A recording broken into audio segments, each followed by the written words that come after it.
Ay, sana all uwi ng Pilipinas. Ay, pasalubong mo ha. Naramdaman mo na ba yung spirit of Christmas, ha?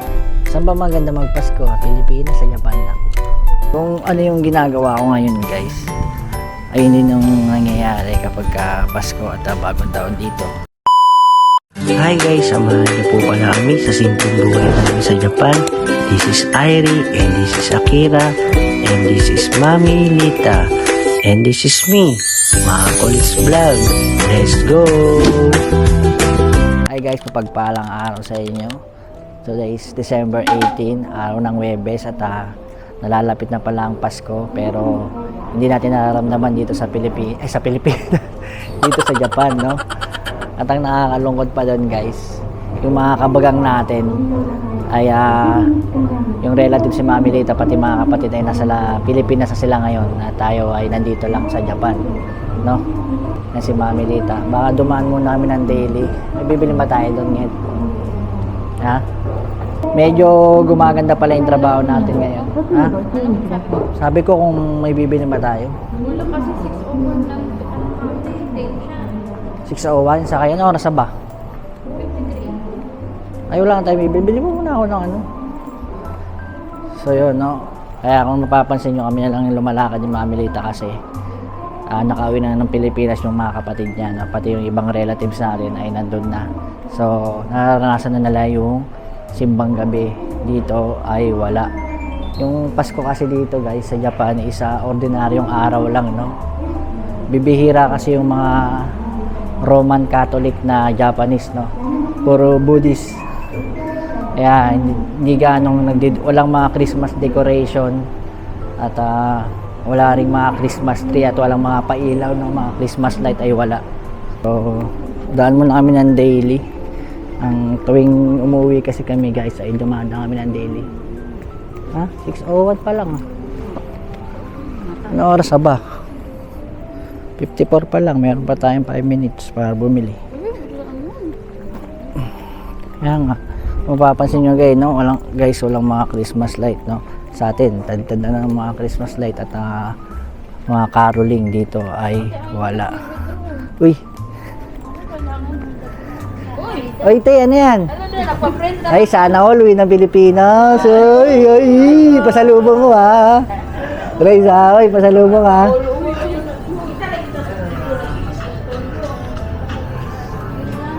Ano bilhin? Pasalubong kay Aichang. Saging? Saging? Nang ano? Salubong, di ba? Sa ubo? Salubong, di ba? Ay, kinain niya na yun. Bilang mo na ulit ng bago. So, bili lang muna kami dito, tapos uwi na tayo. Mamayang gabi pala pagpasok natin ay Kenko Shinda namin o medical check-up. Kasi kapag panggabi, guys, dalawang check-up, no? Isang June at isang December. Medical check-up, no? So, mamayang gabi maaga kami ni Mami Lita. Naubos niya yung ganyan niya? Ay, hindi pa niya naubos. Kahit yung mga biskuit niya lang kasi naghahanap ng pagkain. Biscuit? 5 minutes ha. Bali, bumili na nga lang pala kami ng snack ni Mami Lita kasi gutom na rin, guys. Magpa-fasting tayo eh. What time? Hindi, 8 hours yung fasting eh. Ay, ako 12 hours ako. Yun o, 6:01 yung biyahe natin. Teka lang. Na-overtime nga pala tayo ng 30 minutes. Si Mami Lita ay 1.5 oras kasi alas 7 sa pumasok, no? Buti nga ngayong December ay medyo busy yung aming trabaho. Harap, guys. Masang sweet corn. Sweet corn nga na. Sweet corn nga. Ayan, makikita nyo, guys. So, lagi lang inakain ni Mami Lita. Cho, ano? Naramdaman mo na ba yung spirit of Christmas? Ha? Spirit of Christmas. Spirit of Christmas ay pagod. Guys, naramdaman mo na ba yung spirit of Christmas? Ha? Sa ngayon po, hindi pa po. Kahit naman mag-Christmas, hindi natin nararamdaman dito eh. Walang Christmas eh. Walang katao-tao. Doon tayo sa dulo. Katingin daw na yan. Walang ganong tao ngayon kasi alas 6 ng umaga, pero kadalasan minsan alas 5 guys, may marami ng tao. Sa ngayon ay wala, no. Medyo maluwag yung train ngayon at yung biyahe pala namin dito hanggang sa train station na malapit sa amin ay 16 minutes. Ay nandun na tayo sa train station na malapit sa amin. Andito na nga pala tayo sa train station na malapit sa amin at nagtayo sila ng Christmas illumination dito at binubuksan to tuwing gabi, no. Sa ngayon patay na siya kasi magliliwanag na nga, pero makikita nyo gawa siya sa pet bottles, no. Yung tatlong Christmas tree na maliliit, so tapos yung isa bakal, yung may star sa dulo taas. So yun, ganoon nyo lang nararamdaman yung Christmas pag nakakita kayo ng mga Christmas light. Madalas yan guys sa mga Coen o sa mga amusement park, yan may mga Christmas light. Pero dito sa mga paligid ay wala kayong makikitang Christmas decoration, no, at Christmas light, no. At kung mapapansin nyo yan, bahay yan, pero wala silang mga Christmas decoration kasi kukunti ang Japanese na Catholic, no. Kadalasan iba yung religion nila. Nakabike nga pala si Mami Lita, kaya tayo ay maglalakad lang. Paano kaya yung mga kababayan nating OFW na hindi nakakawi ng Pasko, no, at New Year, no? Kawawa naman sila, no. Pag-uwi nila, papasukan na lang nila yung guys yung Christmas, tapos pag-uwi nila sa apartment nila wala silang kasama, solo flight sila, no. Hindi katulad kapag nasa Pilipinas, kapag pumasok ka ng Pasko at New Year ay pag-uwi mo makikita mo naman yung mga relatives at mga kaibigan mo. Dito sa Japan kapag pumasok ka ng Pasko tapos pag-uwi mo ikaw pa rin mag-isa, no. Itutulog na lang natin yung Christmas o New Year at buti na nga lang kasama natin yung family natin, yung mga bata. So, pero nalulungkot pa rin ako guys kasi yung nanay, tatay ko tsaka yung kapatid ko ay doon sa Pilipinas. Sana all nakabike. Ang hirap ngayon guys, no, sobrang lamig, buhay freezer. Yung mga kababayan nating Pilipino dito sa Japan guys ay naglalagay naman sila ng decoration o Christmas tree sa loob ng kanilang bahay, pero hindi sila naglalagay ng Christmas light sa labas, no. Madalang kasi apartment pero kung sarili natin bahay ay pwede naman tayo mag-display ng mga Christmas, no, Christmas decoration sa labas natin. Sa ibang bansa kaya, no, yung tulad na sa mga USA, mga Canada, no, diyan sineselebrate ang Christmas kaya okay lang. Pero kapag OFW ko dyan, single ka lang, syempre malungkot pa din, no. Grabe guys, yung sipon ko tumutulo sa sobrang lamig. Ititis lang natin, no. Malapit-lapit na naman tayo sa bahay.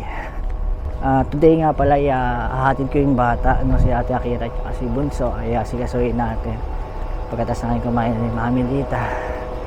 Gluto nga pala ng spaghetti si nanay kasi kamatayan ng kanyang kapatid, yung nanay ni Pipoy Kolokoy. Siya nga pala guys, napasensya na kayo at napapadalang yung upload natin kasi minsan nawawalan din tayo ng confident pagka alam nyo kasi guys, yung comment and like ay nakakagana yun ng paggawa ng ganitong vlog, no. Minsan nawawalan tayo ng lakas ng loob. Yan guys, no, kung makikita nyo yung mga bahay-bahay dito, oh, wala kayong makikitang mga Christmas light o Christmas decoration, no. Sa atin ang dami yan, kaya saan kayo magpunta meron. At sisimbang gabi na sila, nagpupuyat. Dito ay wala, no, simple lang. Minsan wala talaga, kahit yung mga party is wala. Ngayon yung mga kapwa Pilipino nating may mga pasok, minsan ang ginagawa nila, dinadala na lang nila yung mga niluto nila sa bahay doon sa trabaho at doon nila pagsasaluhan, pa umaga man o panggabi, ganun po yung kanilang ginagawa. O kung wala naman kayong pasok at na-tiyempo sa inyong Yasumi o rest day, ay minsan nagsasama-sama sila sa isang apartment at magse-celebrate sila ng konti, no. At ganoon din kami dito nila, mga pinsan nila, Mamilita, mga kapatid. So kaso nga lang nasa Pilipinas na yung mga kapatid niya, pati ibang relatives. So kaya din kami, kapag nagkaroon ng konting budget, pera, makaipon, kaya hindi kami pwedeng hindi uuwi ng Pilipinas. Siyempre, alam niyo naman, yung Pasko sa atin at New Year ay talagang napakasaya, no? At napaka memorable na araw yun para sa atin, no? So nga lang, kapag nandito ka sa Japan, yun, ayun na yung pinakamalungkot mong Pasko. Di naman siguro, no? Depende sa magdadala, guys, no? So malapit na tayo sa bahay. Kaya nga yung iba ay sinasabi, kontento na sila sa Pilipinas, diba? Masaya sila. Pero tayo kasi, guys, ay dito na tayo nakatira. At dito na rin lalaki yung mga bata, dito sila mag-aasawa. So kailangan na lang nating sanayin yung kanilang kultura dito sa Japan, no? Kailangan na rin nating masanay sa ganun, na kapag Christmas is minsan wala, pag New Year walang ingay, walang putukan, kundi kainan lang, no? At konting inuman.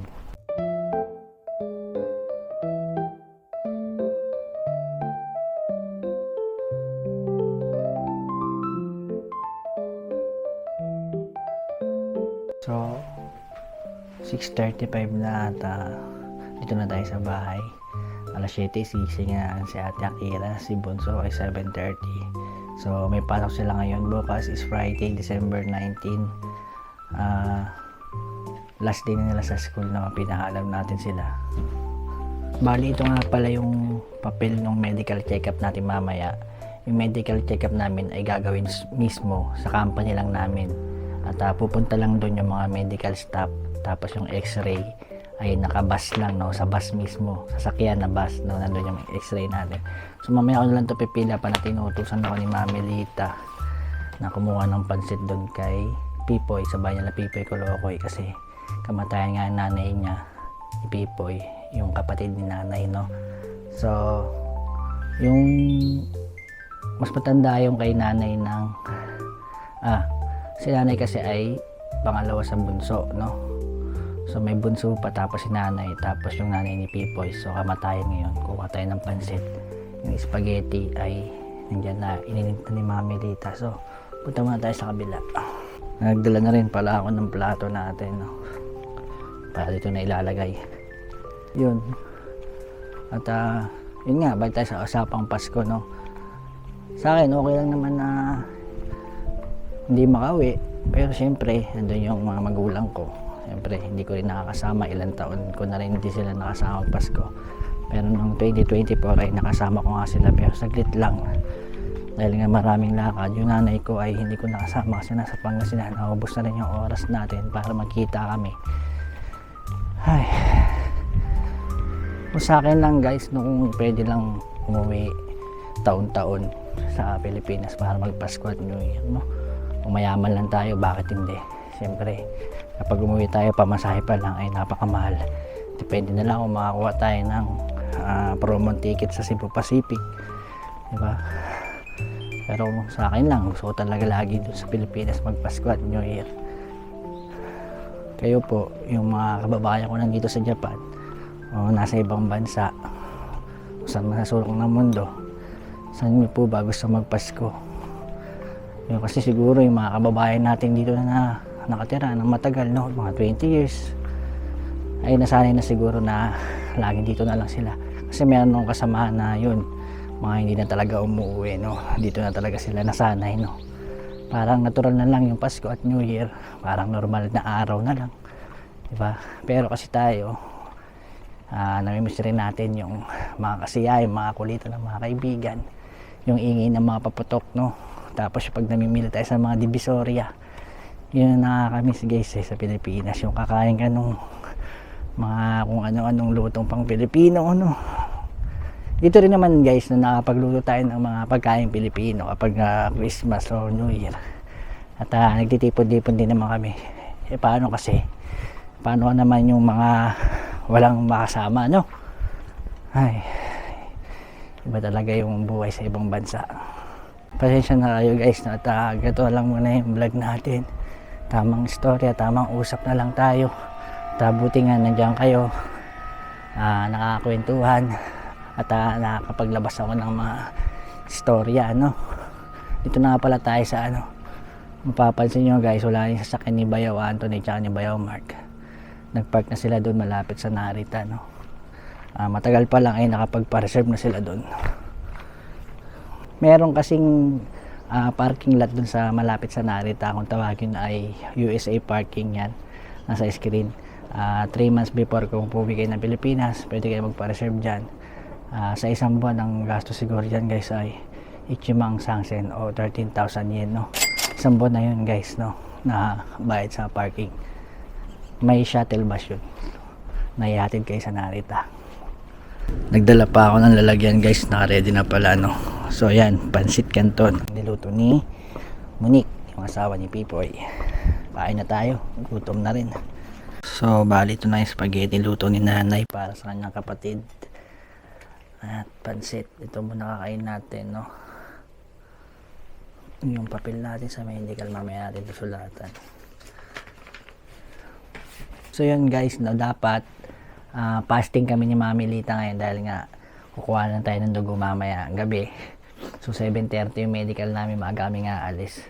So hindi natin pwedeng malate kasi maraming pa medical, no.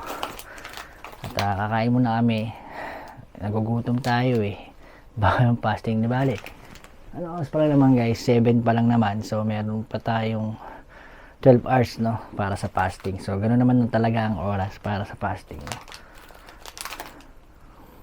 Tara na, kain na. Yung kanin natin pansit, tapos ulam natin spaghetti, diba? Kompleto yung medical ngayon, diba? Yeah. May x-ray. Yeah. Yung nakaraan, diba walang x-ray? June. Wala. Yung December lang yun. x-ray. Kapag kapanggabi kasi nga guys, no, sabi ko nga kanya, dalawa yung medical. Kapag yung pang umaga, sila nanay, isa lang ang medical nila. So kain tayo guys, ito lang ang aming pagkain ngayon, masarap. Pansit. Sila Mark nakakain na ng Jollibee, no. Sana all Jollibee. Bali parang Jollibee naman luto na yan, spaghetti, oh. Sarap lang naman doon yung burger steak, yung favorite ko eh. Ano sir, mainit? 7:10 lang eh. Okay lang. Ay, Kira! Siya kay Aitang kasi maaga para makapagkano siya. Patakan yung mata. Hindi mo kasi TV. Pwede na may cheese na yun eh. Nakakilig daw. Hindi pa nga ako tapos din. Parang tubig lang, di ba? Oh, parang tubig lang yan.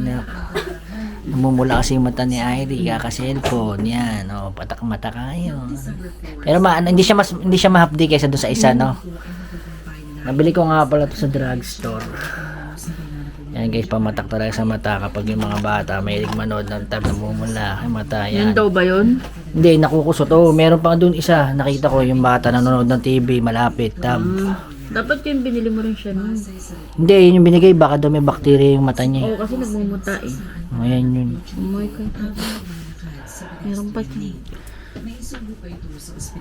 Dilat, masasayang ayun. Eh, naku, natatapon na. Sayang yun eh. Gamot Mamaya ulit. Bali, pagkatas nga pala namin kumain kanina guys, ay inasikaso namin itong mga bata. Si Haichang, pinaliguan. At yun nga, araw-araw namumula yung mata pagkagising. Nagmumuta.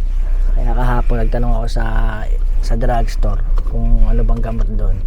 Pero sabi, kapag ganun, ay pa-check up pa rin sa doktor, no? Kaya sa Monday, wala silang pasok, ipapa-check up namin itong dalawa kasi kukuha na lang kami ng gamot sa balat nila. At bali si Bunsong Irie nga pala, no, ay dito na ipinanganak. Si Ate Akira ay hanggang anong taon ka ba sa Pilipinas lumakinak? 5, no? 5 years old ka na punta dito sa Japan. 6 years old siya napunta sa dito sa Japan at wala siyang kaalam-alam sa Nihongo. So yung nag-kinder siya dun sa Fukushima sa Shirakawa-shi ay meron siyang Filipino teacher na tinuturuan siya mag-Nihongo, no, private, no, at kinuha ng school yon guys, no, para turuan siya mag Nihongo. Ay, may nakasalubong tayo. Ichinensei ka na ba nun? Oo, Ichinensei. Ay, pag may nakakasalubong talaga dito sa mga masisikip na daan, nahihirapan tayo eh. Ayun. Yung grade 1 pala nun siya guys, nung kinuha siya ng tutor nung school ng Fukushima. Kaso ngayon magaling na siya mag Nihongo. Kaso nga lang guys, hindi namin pinapagamit sa bahay kasi para nga hindi makalimutan yung Pilipino, no. Nakakalimutan niya na nga yung Lunes, Martes, Miyerkules, Huwebes, Biyernes, hindi niya na alam yung guys, tsaka ibang Tagalog. Nakakalimutan mo na rin ba? Hindi mo na ma-explain sa sa Tagalog yung mga Nihongo. Kaya pag nagtatanong kami ni Mami Lita, pag pinapabasa namin, ano ibig sabihin nun, pa hindi ko na alam sa sa Pilipino. Kaya kapag sa bahay, gusto namin ang usapan namin Pilipino. Tsaka ang isa pa doon guys, kapag nag-Nihongo si Akira, is yung accent ay kuwang-kuwa, kaya hindi namin maintindihan yung Mami Lita. Kaya ganoon din, no, Tagalog na lang kasi hindi pa kami magkaintindihan. Yun. So, kung mapapansin nyo, hindi na namin kasama yung mga pinsan niya kasi nasa Pilipinas na ngayon at kumakain ng Jollibee. Ikaw, hindi ka kumakain ng Jollibee. Wawa naman si Ate Akira ko, Wawa naman Akira ko, no? Wala pala dun sa bahay, guys, hanggang sa school nila kapag sinasakyan is siguro mga 5 minutes lang. Pero pag nilakad, ilang minutes ka naglalakad dito, pauwi. 15 to 20 minutes, kapag mabagal 20 minutes. Yan, no. Last day mo na bukas, last day of school mo na. Saan ba maganda magpasko? Pilipinas, sa Japan, na? Sa Pilipinas masaya magpasko, no. Marami lang tayong pera, lagi tayo nagpapasko doon. So bayan, dito na tayo sa school ni Ate Akira. Sumabay ka sa maraming tao pag uwi. Bye. Yun na.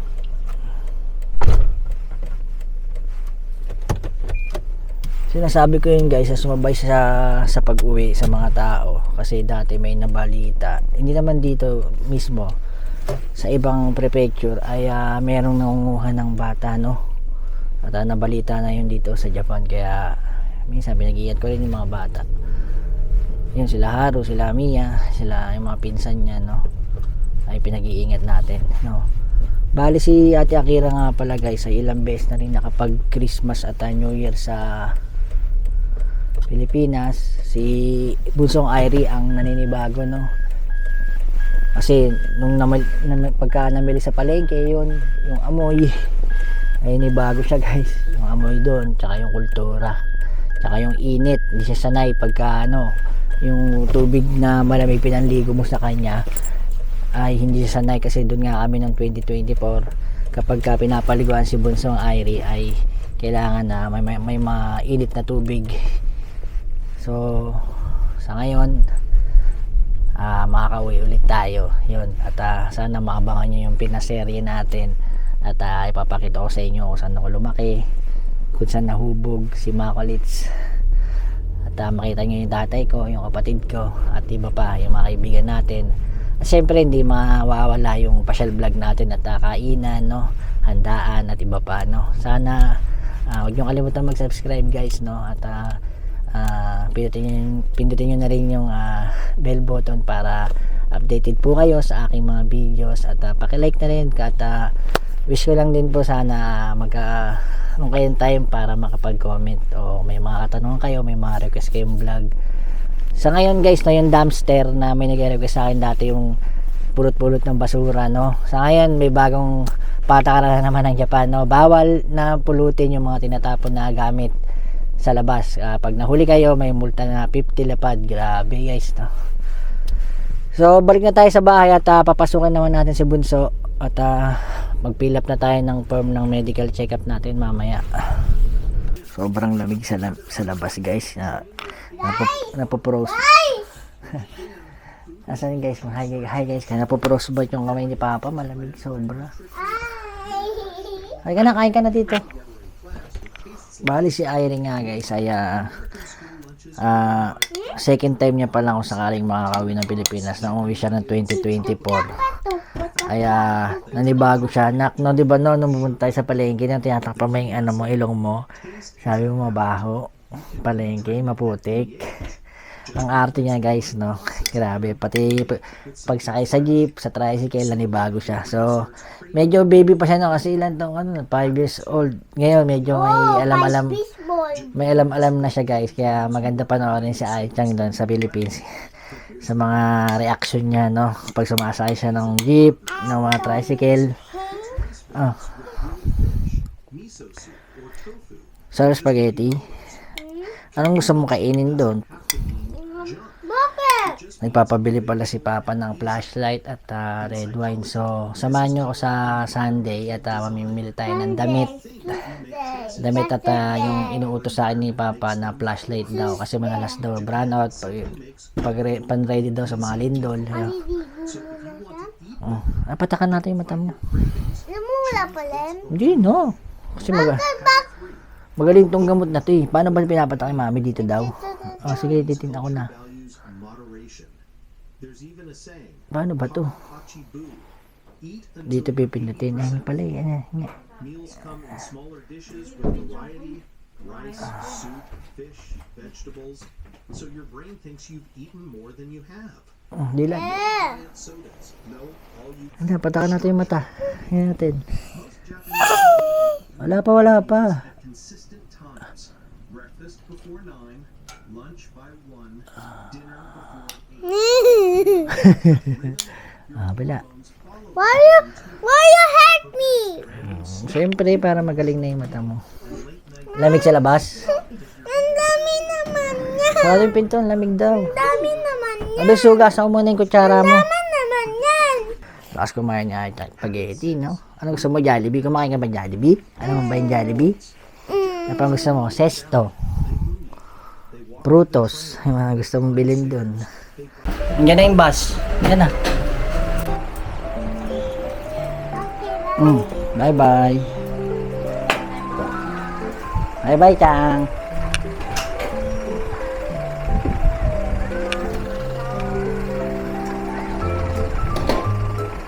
Bye. Bye-bye.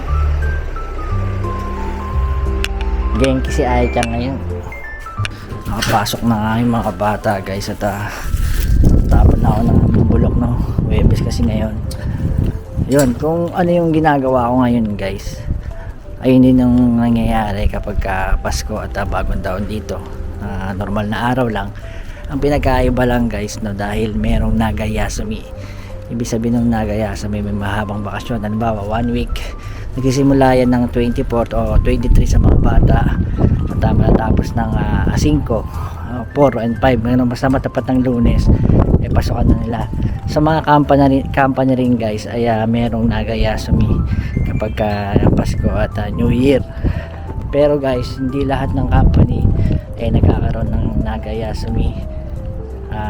Lalo na yung mga paggawa ng pagkain, yan, walang Yasumi yan.